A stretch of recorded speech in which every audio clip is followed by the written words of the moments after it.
Hey guys, thanks for watching. This is video 11 in our Free Indeed series. In our last video, we started diving in towards looking at putting away childish things, more specifically, putting away talking like a child. And so this is just one of the ways that we often are talking like children that God's asking us to put away. And so we're going to be discussing gossiping and secrets today. In 2 Timothy chapter 2, it says, avoid irreverent talk or chatter. And I love that translation, because anything that we say should honor God, right? Anything that comes out of our mouth should honor God. And so if it's something that isn't honoring God, it's irreverent, right? It's without fear towards God, and or ungodly even. And so he goes on to say that. He says, avoid irreverent talk or chatter that just lead to more ungodliness and spread like cancer. And as we discussed in the last video, our tongue has power, right? Our mouth has power, and it has power of life or death. And as you can see here, that it spreads like cancer, meaning this death is spreading, right? The seeds that, even though we can't see, are being sown, and they're sowing death, they're sowing cancer, and it's spreading like crazy. So we're to avoid those kind of talks and discussions. 3 years or so plus back, there was a leader in my life that anytime someone would kind of have a negative comment about a certain person, her way of just really combating that spirit behind it was to say, can you turn that into a prayer for that person? And that's something that I've latched onto, and I've thought, you know what, if I can't turn that into a prayer, my lips don't have any room to be discussing it. And so oftentimes I'll just remind myself even of that very same thing. And I'm reminding you that, hey, you know what? Turn that into a prayer. If you find yourself starting to say something negative about a person, turn it into a prayer for them, that it may turn into a seed of life instead of a seed of death. The tongue isn't something that I have completely struggled with. Like, it's not my biggest area, but it definitely was something that I struggled through, and I'm still struggling through. I'm human, and God's, had to groom me and shape me. And I've had some painful moments. I shared some moments in the last video that I've had, and I've needed some guidance from the Lord, especially, but I've been determined, because I want to be pure in heart, and I want more, and I want to put away any childish thing that is inside of me, so that I can grow up into the things of God and grow up into the things that He has for me. So one time there was this situation where, two dreams I'm going to share with you, where during my journey, the Lord has helped me and encouraged me through a dream to kind of, get a rein and set a guard over my mouth.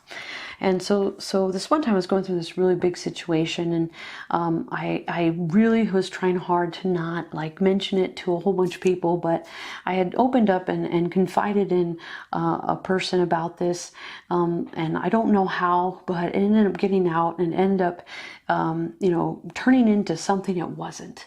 And so just this big mess and a lot of lies and a lot of drama that I really had never set out to get. I was just sharing my heart with somebody, which I felt was in confidence. Well, anyway, the enemy does what he does, and he turned it around for evil. And so from that, the Lord really showed me, you got to be very careful what you say. It doesn't matter if it's true or not, or real or right. No matter how much you feel like you have the need to justify, just don't say anything, because the enemy will use it as fuel. And so I started to get really frustrated, and I came to this point where I was like, God, it is not fair. I would hear from this person or that person what, my story got turned around into, and I would say, it's not fair, that I don't get to say anything, that I don't get to justify myself, And so that night I dreamed that my daughter, who sometimes when I dream about her, she represents my walk with the Lord, or my discernment, my revelation gifting, my a wisdom or prophetic kind of gifting. And so I dreamed that she had this really big pill to swallow. And I pat her on the back and I was like, like, that's a big pill, but you're doing really good, And so I woke up and I knew that the Lord was saying to me, it's a hard pill to swallow, that you can't even say something sometimes when it's true, when it's just justifying it, because the enemy's going to use it as fuel for his destruction. And so, but he was letting me know, you're doing a great job swallowing it. It is a big pill to swallow. It is hard to swallow. And so another time I, throughout this journey of learning to put a guard over my mouth, I'm learning to, really discern what is good for me to say and what is not, and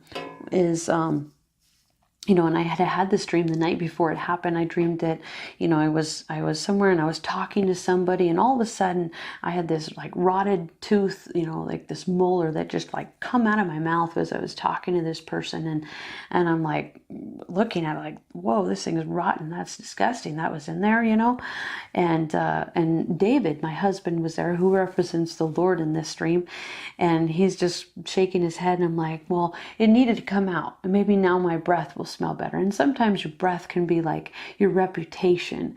And so what that dream represented was that I had some corrupt communication coming out of my mouth, and I was saying, you know what, it had to come out. Maybe now people will think of me different, because I was trying to clear my name, right? And so I didn't really understand the interpretation at this very moment. But David, like I said, my husband, who represents the Lord in the dream, is just shaking his head like, you just don't get it, do you? And so the next day, this person, I ran into somebody, and all of a sudden, just again, that need to justify myself. So I started coming out with something, and I don't even remember what I said, but I thought that's exactly what that dream represented. And so the Lord brought me back to Ephesians chapter 4, verse 29, which says, "Let no corrupt communication proceed out of your mouth, but what is good for necessary edification, that it may impart grace to the hearer," right? And so we want to do that. Whatever you say, the enemy's going to use it, no matter how much you try to defend yourself. So whatever you say, let it be something that is helpful, something that is going to produce grace, right? So that if and when, because most likely it will get back to that person, that it's going to produce grace in their hearing, right? And so I have to often ask myself, before, when I'm in those situations, and I feel like there's some seducing spirits there that are trying to get me to speak something, and I have to check. I set that guard, that bouncer over my mouth, and I say, is this helpful? Especially if you have someone who already is irritated with a certain person, you don't want to say anything negative to that person about that other person, because it's not helpful for them. And so you have to ask yourself, is this helpful?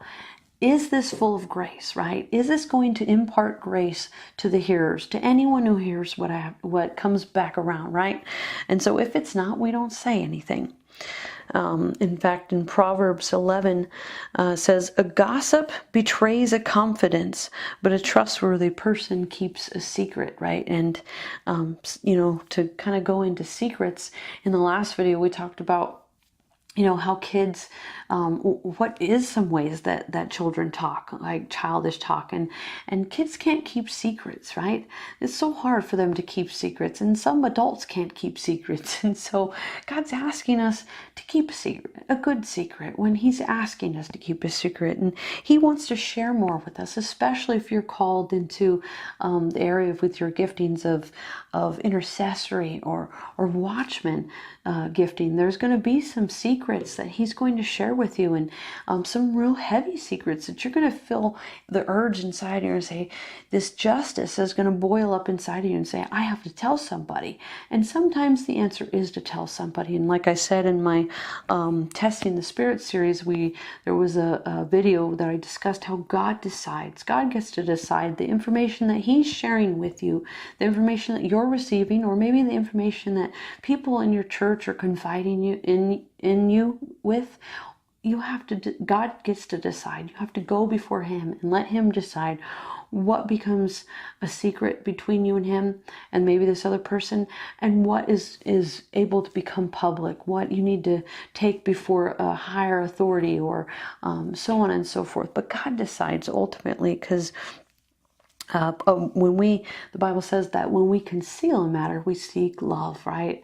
Otherwise, we're stirring up drama, we're stirring up those sorts of things, and that just leads to more ungodliness and spreads like cancer, as our scripture that we opened with says. And so we want to steer away from gossiping. We want to steer away from corrupt communication and not let that come out of our mouth, right? Because, like I said, sometimes, even though, it's true, it can't be said. And so we have to be good discerners. We need to be listening with our ears before our mouth even opens up, and saying, God, don't let me say anything that's dishonoring to you or that will be fuel for the enemy's fire, right? And so using our tongue for good and not for evil, and putting away gossiping, which is in our list, our checklist. And so we're going to close there.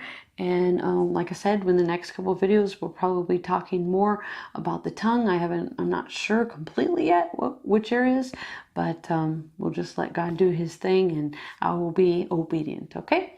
Thanks for watching, and God bless.